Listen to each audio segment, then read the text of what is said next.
Start. ठीक है, start करते हैं एक नया सा टॉपिक, अर्थमेटिक प्रोग्रेशन। नाम है arithmetic progression. Arithmetic progression has two parts basically. One part is arithmetic and second part is progression. Progression means any term can be written as a preceding term in ascending order or descending order, either in ascending order or in descending order. Arithmetic means a group of number in a systematic way. ठीक है, okay. Then now we'll write the definition of arithmetic progression. ठीक है, arithmetic progression we can write and we can shortly say in short form AP. AP, then say that an AP means arithmetic progression.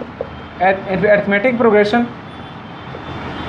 is the, बोल सकते हैं, list of numbers, is the list of numbers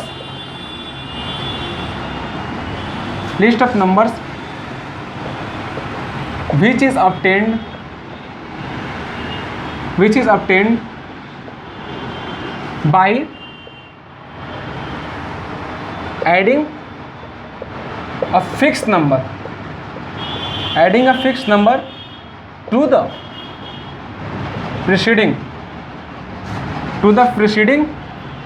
term except first term. इसका मतलब ये हुआ कि अगर हम किसी भी एपी को अगर गेन करना चाहते हैं, नेट मीन्स कि बोल सकते हैं कि an AP is a list of numbers in which it is obtained by adding a fix number. That means कि अगले टर्म में से जब कोई पिछला टर्म हम घटाते हैं, चाहे कोई भी टर्म से जस्ट प्रीसीडिंग टर्म्स में, तो उसका हमेशा ही वेरिएंस क्या आना चाहिए, सेम आना चाहिए।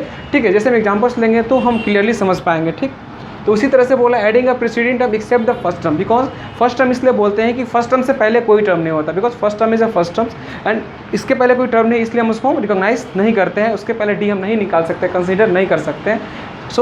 सो एक्सेप्ट इसमें दे रहा है कि इसके बारे में बात कर रहा है। जैसे अगर बात करें कि टर्म की बात कर रहा है तो late A1 A2 A3 A4 dot कहाँ तक जाएगा, लास्ट टर्म AN तक जाएगा।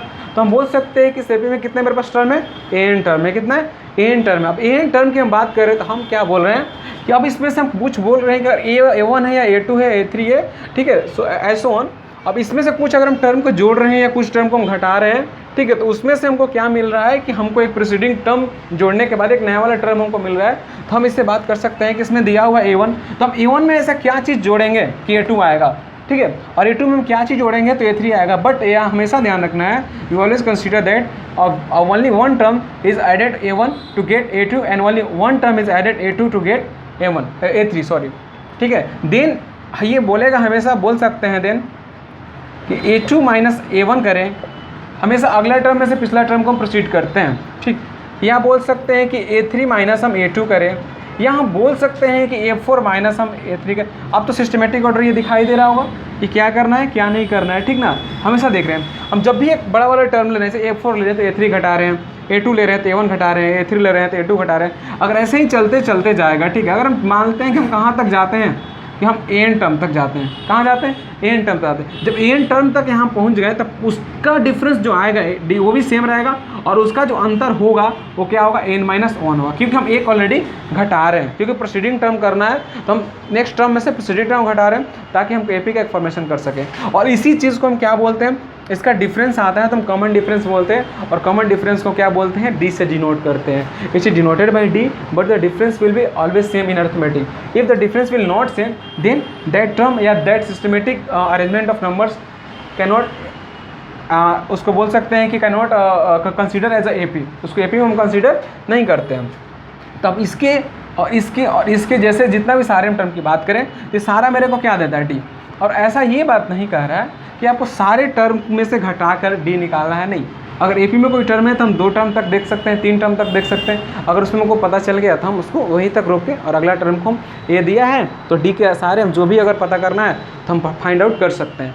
अब इसमें ये चीज़ जानते हैं कि ये तो टर्म को क्या जाना है, फर्स्ट टर्म, ये टर्म को क्या जाना है, फर्स्ट टर्म जाने हैं, इसको सेकंड टर्म जाने, इसको थर्ड टर्म डॉट, इसको एन। एन मीन्स क्या होता है? Last term. एन का मतलब क्या होता है? Last term. अगर आपको एन जानना है तो इसको क्या बोलते हैं? लास्ट टर्म बोलते हैं, ठीक है।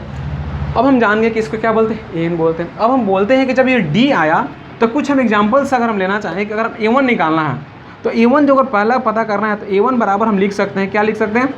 हम A लिख सकते हैं, क्योंकि पहला टर्म A है और A1 यहाँ से निकल जा रहा है। अगर A2 लिखना चाह रहे हैं तो अगर मेरे पास अगर D सेम है तो हम क्या करेंगे? A प्लस D कर देंगे। हम जैसे कुछ एग्जांपल्स लेंगे, ये सारे क्लियर हो जाएंगे ये कैसे दिखा रहा है A और D, इसमें क्यों सिमिलरिटीज़ दिखा रहा है और हम कैसे इसको नोट डाउन करते जा रहे हैं, ठीक है। चलिए जैसे एक और A3 लेते हैं तो A3 के लिए क्या हो जाएगा? A plus 2D। ये हमेशा ध्यान रखने वाली बात है कि जब भी A3 ले रहे हैं तो यहाँ 2D आ रहा है, मीन्स ये कह रहा है। जैसे एक साइड में एग्जाम्पल भी हम ले सकते हैं, जैसे मान चलिए कि छोटा सा एग्जाम्पल सिंपल सा लेते हैं। 2 है, 4 है, 6 है, 8 है, 10 है, डॉट डॉट डॉट मान के कहीं भी जाता है, मानते हैं कि 100 है, ऐसे कंसिडर करते हैं। तो मेरा अगर हम क्या बोल रहे हैं कि ये जो अगला टर्म से पिछला टर्म घटा रहे हैं, जैसे 4 में से 2 घटाएंगे तो 2 आएगा, या हम मानते हैं कि चलिए 6 में से 4 घटाते हैं तो भी 2 आएगा, या 8 में से 6 घटाएंगे, ठीक है, तो आपको फिर से क्या मिल जाएगा? 2 मिल जाएगा। यानी लास्ट तक कितना भी जाएंगे, यानी 100 में से हम क्या घटाएंगे तो पिछला टर्म उसका क्या आएगा? 98, यानी कि 2 आएगा। तो 2 आने के लिए हम 2 उधर से घटा दें। तो यहाँ से आपको अगर पहला टर्म है तो पहला तो 2 है, दूसरा टर्म मतलब मेरा क्या है? 4 है, तीसरा टर्म 6 है। तो दूसरा टर्म पता करने के लिए पहला टर्म A है, A पहला क्या है? A है, और A2 पहला क्या है? आपको 2 है, सॉरी, और A2 क्या है आपको? A प्लस D हम बोल रहे हैं जब, तो आपको A कितना दिया है? 2 दिया है, और D का वैल्यू 2 दिया है, तो आपको सेकंड टर्म 4 आ गया कि नहीं आ गया? उसी तरह से मान लीजिए हम चौथा टर्म चाहे तीसरा टर्म हम निकालना चाह रहे हैं, तो क्या A प्लस 2D हम करना चाह रहे हैं, तो A का वैल्यू कितना दिया है? 2 है, और 2 आ जाए सुरेश, सॉरी, अच्छा ठीक है निकलो।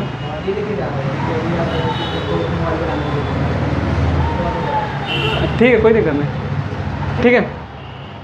तो यहाँ से आ जाएगा कि A3, तो A3 बराबर A प्लस 2D आ गया। तो A प्लस 2D कहने का मतलब A और 2 है, और ये D का वैल्यू 2 से मल्टीप्लाई कर दिए तो 2, और यहाँ 2 हो गए, यहाँ 2 2 4 और 2 4 कितना? 6, तो आपको थर्ड टर्म आ गया। सेम उसी तरह से अगर हम पता करने कितने नंबर ऑफ टर्म है तो आपको इस तरह से एक फार्मूला आपको निकलेगा इसमें से, उस फार्मूला के सारे हम जितने भी सारे वैल्यू को पुट करेंगे और उसमें से हम फाइंड आउट करेंगे। तो आपको A3 आ गया, A प्लस 2D आ गया, okay, are you seeing all? तो यहाँ से आ गया, आप लोग देख रहे हो, तो A3 जो यहाँ से आ गया प्लस 2D आ गया। इसी तरह से करते करते अगर मान के चलिए कि हम कहाँ तक पहुँचे, डॉट डॉट करते करते, ठीक है, यहाँ तक हम करते करते कहाँ तक पहुँचे, चलिए मानते हैं हम AN तक पहुँचे हैं, ठीक है। चलिए AN को यहाँ लिखते हैं due to lack of space, ठीक है। तो AN यहाँ AN लिखते हैं, तो AN बराबर क्या आ जाएगा? ये तो हम लिखेंगे, लेकिन हम क्या करेंगे? AN तो लिखेंगे, लेकिन हम जब लास्ट में जाएंगे तो D तो ज्यों का त्यों रह रहा है, D तो ज्यों का त्यों रह रहा है D, लेकिन हम N तक जा रहे हैं तो N में से एक तो घटाएंगे ना पहले टर्म के लिए। यहाँ तो समझ रहे होंगे, यहाँ क्या है? N है, N के लिए क्या करते हैं कि यहाँ से 1 घटाते हैं, क्योंकि जब भी अगर 2 लेते हैं तो 2 माइनस 1 करते हैं, D लिखते हैं। अगर हम 5 लेते हैं तो 5 में से घटा के 4D लिखते हैं। तो सेम ऐसे ही क्या करेंगे, आंसर 1 A प्लस D और N माइनस 1 अगर हम लिखेंगे तो वहाँ से मेरा पता आ जाएगा। इसी तरह से मेरा एक यहाँ पर फार्मूला बन जाता है कि N equal to A plus N minus 1 into T बन जाता है, जो कि आपका AP का आपका कोई भी टर्म पता करना हो इससे पता कर सकते हैं। वेयर N इज क्या है? N आपको क्या है? लास्ट टर्म है। E इक्वल टू क्या है? फर्स्ट टर्म है, किसका? AP का, फर्स्ट टर्म ऑफ AP है। आपको उसी तरह से N की पता करें तो नंबर ऑफ टर्म है, और D की अगर हम बात करें तो क्या है? कॉमन डिफरेंस है, कॉमन आपको डिफरेंस दिया है। तो इस सारे आपके पूरा ये जो फॉर्मेशन का भी हुआ, मात्र एक पार्ट भी किए हैं, छोटा सा पार्ट है, इसमें से N equal to A plus N minus 1D का फार्मूला को हम डिराइव किए हैं, और इसी सारे जो अगला आएगा अभी तो कर चुके हैं हम लोग, ठीक है। और इसको अच्छे से अगर नोट डाउन करना है तो कर सकते हैं आप लोग, ठीक है। तो यहाँ से आपको देख सकते हैं इतने सारे फार्मूला को डेरिवेशन हो चुका है, मात्र हम लोग यहीं तक पहुँचना था। कुछ एग्जाम्पल्स लेंगे, समझेंगे, उसके बाद आप लोग को और क्लियरली समझ में आ जाएगा, ठीक है। तो नेक्स्ट वीडियो जैसा होगा अभी ये तो आपको टर्म निकालने के बारे में, और बाकी आपको और जो आएगा उसमें से आपको पता चलेगा कैसे हम सम निकालते हैं इसके। कभी नंबर ऑफ टर्म से प्रैक्टिस कीजिएगा क्वेश्चंस का, तो शायद आप लोग और ज़्यादा से समझ में आएगा, ठीक है। तो ये सब नोट डाउन कर लो आप लोग, ठीक है।